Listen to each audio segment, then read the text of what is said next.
ang Diyos ay ating kapiling. Pag-ibig niya'y lulubusin. Alleluia, alleluia.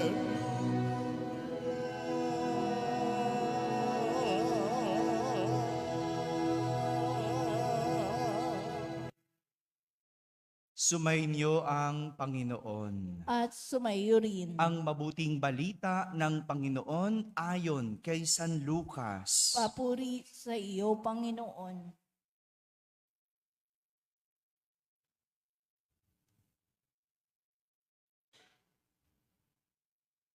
Noong panahong iyon, sinabi ni Jesus sa kanyang mga alagad, "Sinasabi ko sa inyo, mga nakikinig, ibigin ninyo ang inyong mga kaaway.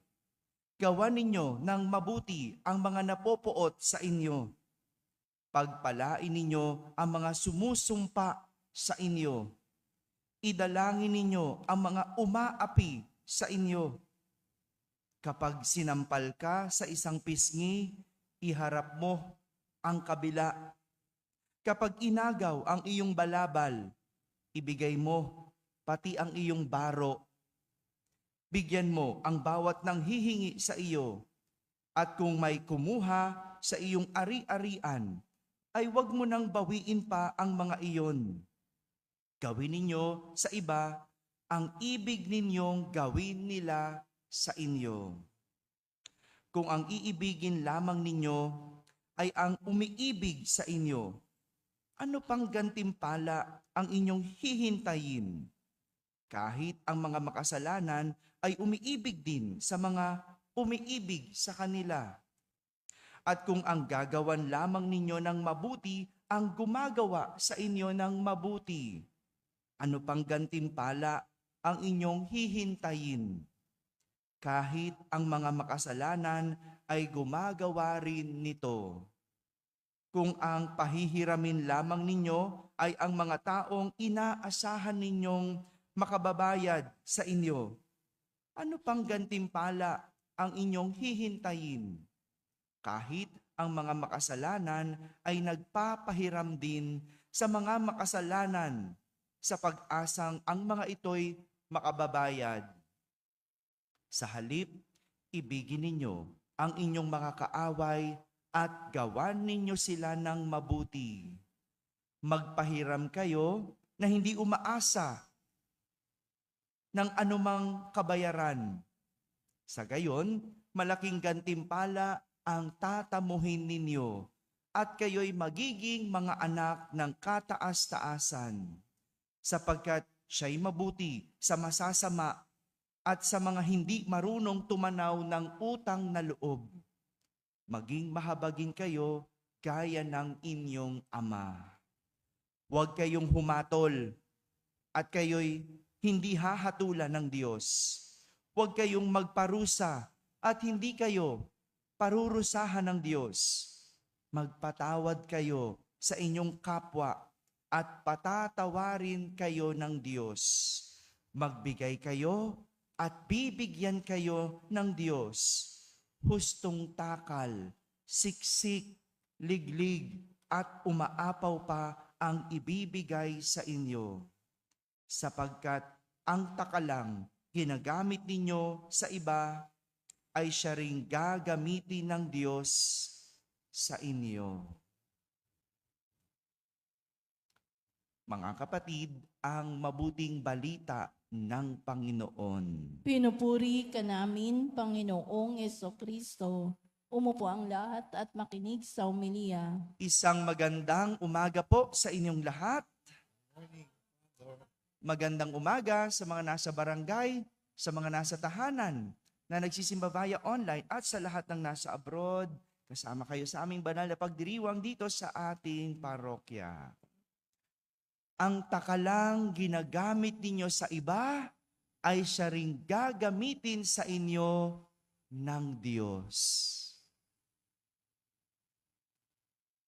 Ito ang imahe na ginamit ni Jesus para turuan ang kanyang mga alagad kung paano tinatrato ang kanilang mga kaaway.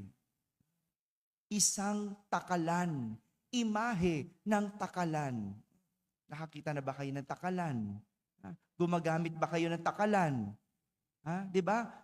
Saan nyo ginagamit ang takalan? Yung bigas, no? Kapag nagsasaing, di ba? Natanong, ilang takal? O, di ba? Yang takalang yan, kung ano man ang ginamit nyo sa iba, siya rin gagamitin sa inyo ng Diyos.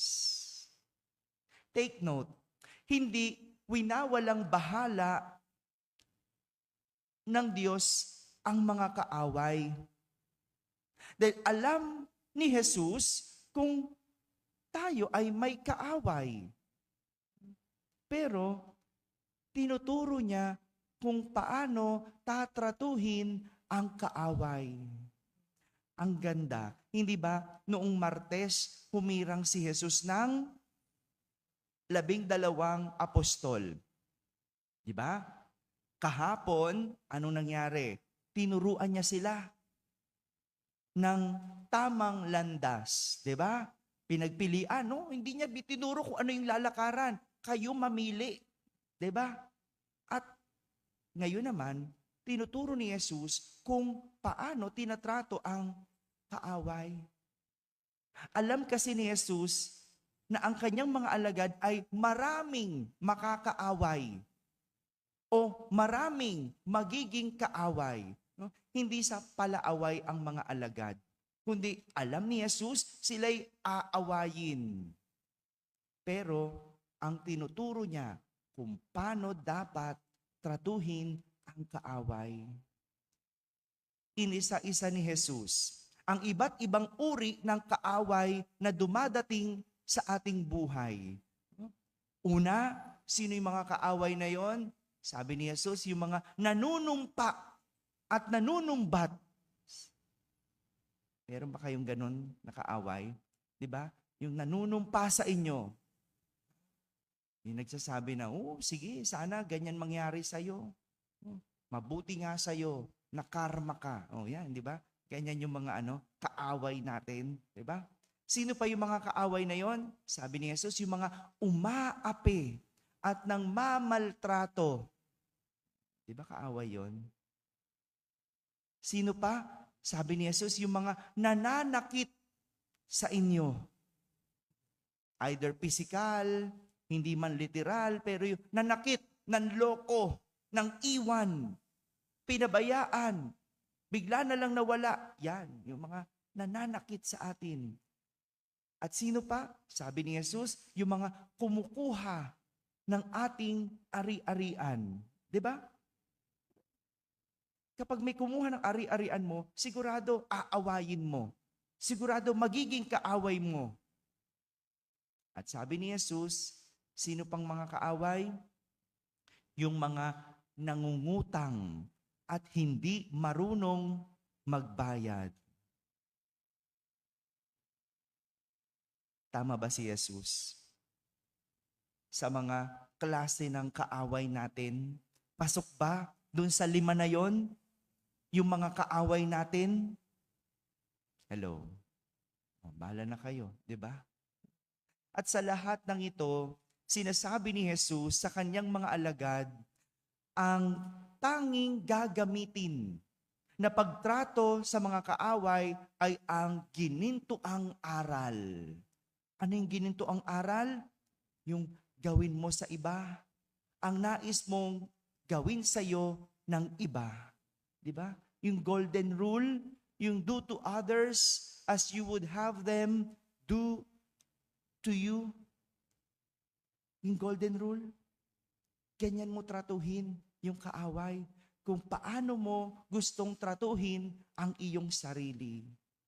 Walang ibang paraan kung paano tatratuhin ang kaaway, kundi kung paano mo gustong tratuhin ang iyong sarili. Kaya mo ba yon? Hello? Father, ako na nga inaway, tatratuhin ko pa ng maganda? Ako na nga niloko, tatratuhin ko pa ng maayos. Ako na nga inutangan at hindi binayaran. Babatiin ko pa ba? Mamahalin ko pa ba? Huwag kang mag-alala. Alam ni Jesus ang hirap. Alam ni Jesus yung sakit. Alam ni Jesus yung struggle mo sa pagtrato ng mabuti sa kaaway. Kaya nga ang sabi niya, malaking gantimpala ang iyong tatamuhin at kayo'y magiging mga anak ng kataas-taasan. May gantimpala, naghihintay. Hindi sa pinapaboran ni Jesus ang mga kaaway dahil ang gantimpala mapupunta sa taong marunong magpatawad. Siya ay para sa taong marunong magpatawad. Hindi siya para sa kaaway. Kasi ang gantimpala mapupunta kanino? Sa'yo na marunong magpatawad. Kaya wag mong sabihin na lugi ka. Wag mong sabihin mahirap. Dahil may gantimpala namang kapalit. Mga kapatid, ang kaaway ay taong hinahayaan nating manakit sa atin. Kung hindi natin hahayaan na tayo ay masaktan, walang dahilan para tayo ay magkaroon ng kaaway. Kaya lang naman natin inaaway kasi nasaktan tayo. Alisin mo yung sakit. Wala kang kaaway. 'Di ba? Kalimutan mo yung sakit. Ipagpasa Diyos mo. Anyway, may gantimpala naman para sa iyo. Palayain mo ang iyong sarili sa sakit at patawarin ang mga nanakit. Dahil sa huli, may gantimpalang naghihintay sa taong marunong magpatawad. Amen. Amen.